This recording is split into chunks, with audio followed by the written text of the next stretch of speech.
علاقة سد النهضة بإسرائيل والتلمود، وكيف أن كل ذلك تم التخطيط له منذ زمن لتعطيش مصر وتركيعها وتحقيق نبوءة دانيال عندهم التي ذكر فيها جفاف السواقي وأن تنتن الرائحة وتملأ الجثث الشوارع، كل ذلك بسبب الماء وتفريغ أهلها منها بحثا عن الملاذ الآمن، وتصبح مهددة بالعطش أو الغرق إذا ضرب أحدهم السد أو انهدم من تلقاء نفسه.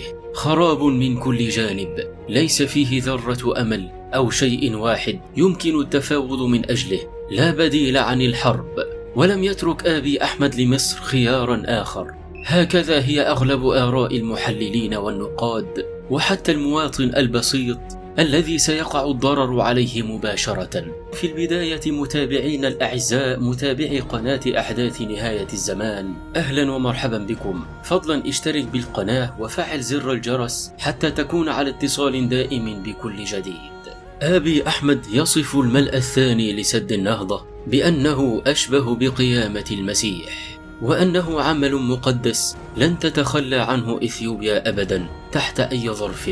خلال إفطار رمضاني للاجئين السوريين المتواجدين في إثيوبيا، وصف آبي أحمد التعبئة الثانية لسد النهضة يوليو المقبل بمثابة قيامة إثيوبيا تشبيها بقيامة المسيح. وقامت قناة الجزيرة بنقل موائد الرحمن في إثيوبيا والتحدث عن التعايش والتسامح في إثيوبيا، برغم أنها أكثر بلد في العالم ممزق ومتناحر بين مختلف مكوناته العرقية والدينية. وبالتزامن صعد الرهبان الأحباش من استفزازهم السنوي المعتاد بتلك الأيام المباركة للرهبان المصريين بدير السلطان المجاور لكنيسة القيامة بالقدس، بعد أن احتلوا الدير ومنعوا دخول الرهبان المصريين، ورفعوا على بابه علم إثيوبيا في رسالة واضحة لا تحمل الشك بأن الأمر صار سياسي بحت، وأن الجانب الإثيوبي صار هدفه هو لوي ذراع مصر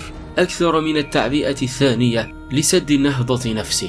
ويظهر ذلك المشهد مدى التنسيق بين الأحباش وإسرائيل، فما لذلك أن يتم دون تواطؤ شرطة الاحتلال مع الأحباش. ولا يخفى على أحد أن آبي أحمد ما هو إلا دمية بيد من يدعموه، وتم اختياره بمعايير بداية من اسمه المسلم برغم أنه ليس مسلم، مرورا بإعطائه جائزة نوبل الماسونية التي تعطى لتلميع مجرم الحرب وكل من يقدم عمله على طبق من ذهب للنخبة الشيطانية لتلميع صورة آبي أحمد وجعله رجل السلام، وأن من سيعتدي عليه سيصبح في نظر العالم يعتدي على رجل حاصل على نوبل في السلام، أي أنك من تريد الخراب والدمار ولا تريد التعايش، وصولا لتحديد مشروع قومي يلتف حوله شعبه يكون على حساب الأمن القومي العربي أيضا. خلاصة القول، المشاهد السابقة تؤكد أنه لم يعد هناك مجال للبحث عن حلول سلمية أو وقت للتفاوض مع أناس أراد من يحركهم محاربة مصر، فإثيوبيا لم تترك خيارا أمام مصر سوى الحرب، وتحاول مصر استبعاد ذلك الخيار في الوقت الحالي ما أمكن، وقد تكون مجرد تصريحات من مصر وخداع استراتيجي. هذا ما ستكشف عنه الأيام المقبلة، وما شهر يوليو منكم ببعيد. ولكن وضعت مصر بعض الخطط لتفادي الملء الثاني لسد النهضة، حيث نقل موقع مصراوي ما قاله محمد غانم المتحدث الرسمي باسم الوزارة إنه تم الاستعداد لكل السيناريوهات المحتمل حدوثها وفقا لأسوأ الظروف من خلال إدارة منظومة قوية لكل قطرة مياه، مضيفا لدينا 4 خطط رئيسية لتخفيف آثار أي أزمة محتملة. وأكد غانم خلال تصريح لموقع مصراوي على أن الوزارة شرعت في تنفيذ مشروع تأهيل وتبطين الأرض والمصارف من خلال تبطين 8200 كيلو بتكلفة تجاوزت 18 مليار جنيه، مشيرا إلى أن إجمالي تكلفة المشروع تبلغ 80 مليار جنيه. وأضاف المتحدث أن هذه الخطوة تتيح تدفق المياه في نهايات الأراضي وتقلل نسب الهدر في المياه، لافتا إلى أن المخطط الثاني هو أعمال صيانة وإنشاء 92 محطة خلط ورفع المياه، والتي تعمل بكفاءة عالية وتصرف المياه في توقيتها، خصوصا خلال فترة أقصى الاحتياجات. وتابع المتحدث أن المخطط الثالث يتمثل في تدشين سحارة المحسمة بتصريف 1,000,000 متر مكعب يوميا، ومصرف بحر البقر الذي يعالج 5 ملايين متر مكعب يوميا، وهي أكبر محطة معالجة في العالم، بالإضافة إلى تدشين محطة الحمام الجديدة التي تخدم مشاريع الدلتا الجديدة. وأكد غانم على أن المخطط الرابع هو تشجيع المزارعين على اللجوء إلى الري الحديث في الأراضي الصحراوية ثم بالأراضي القديمة، حيث يتم العمل على 4 ملايين فدان بوسائل الري بالتنقيط والري بالرش بديلا للري بالغمر، حيث أن الزراعة تستهلك النسبة الكبرى من مياه النيل.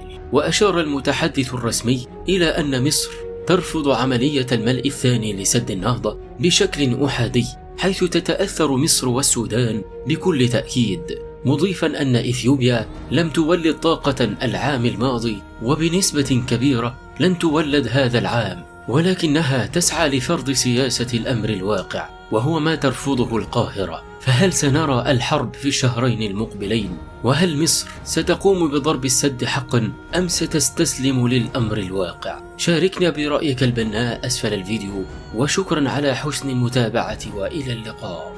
عزيزي المشاهد، إلى هنا نكون قد وصلنا إلى نهاية الفيديو، نتمنى أن نكون قد أفدناكم، وإن وصلت إلى هنا لا تخرج قبل أن تذكر الله وتصلي على رسول الله صلى الله عليه وسلم. دمتم بخير وإلى اللقاء. اللهم إنا نسألك زيادة في الإيمان، وبركة في العمر، وصحة في الجسد، وسعة في الرزق، وتوبة قبل الموت، وشهادة عند الموت، ومغفرة بعد الموت، وعفوا عند الحساب، وأمانا من العذاب، ونصيبا من الجنة، وارزقنا النظر إلى وجهك الكريم. اللهم ارحم موتانا وموتى المسلمين، واشف مرضانا ومرضى المسلمين. اللهم اغفر للمسلمين والمسلمات والمؤمنين والمؤمنات الأحياء منهم والأموات. اللهم لا تشمت أعدائي بدائي، واجعل القرآن العظيم دوائي وشفائي. أنت ثقتي ورجائي، واجعل حسن ظني بك شفائي. اللهم ثبت علي عقلي وديني، وبك يا رب ثبت لي يقيني، وارزقني رزقا حلالا يكفيني، ونجني من كل شر يؤذيني، ولا تحوجني لطبيب يداويني. اللهم استرني على وجه الأرض، اللهم ارحمني في بطن الأرض، اللهم اغفر لي يوم العرض عليك. اللهم إني أسألك من خير ما سألك به عبدك ونبيك محمد صلى الله عليه وسلم، وأستعيذ بك من شر ما استعاذ به عبدك ونبيك محمد صلى الله عليه وسلم.